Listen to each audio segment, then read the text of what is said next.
And you talked about sort of building a pillar page first then, rather than, building the blogs and then building a pillar page. Why would you do it that way then? Because you read stuff and you get different ideas. I've read stuff which actually says you create the blogs, then you create the pillar page after that. Why would you do it the way that you did it then? Two primary reasons. Firstly, you want to get your pillar pieces, your pillar URLs indexed as soon as possible, because Google says they reward recency, and they do to an extent, but there's a whole lot of mediocre content from 2018 on high domain authority sites that are ranking on the first page of Google still. And the content's outdated and it hasn't been updated, but it has backlinks, it has referring domains, and the domain authority is strong, and those articles are still there. And very little some of us can do to kick them off, simply because they have accumulated the highest number of the variables that Google rewards with their algorithm.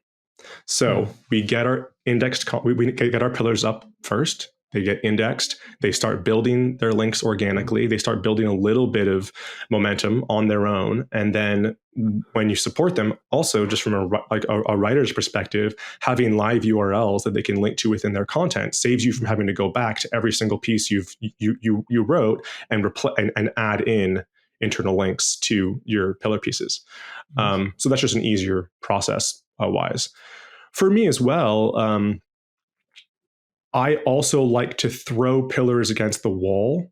Actually, I like to throw categories against the wall and see which ones stick. Because, for instance, we have another client called Earlybird. They do like financial gifting app. And when they came on, they had no domain authority, way less budget than Monday.com did. But we did a similar kind of categorization structure.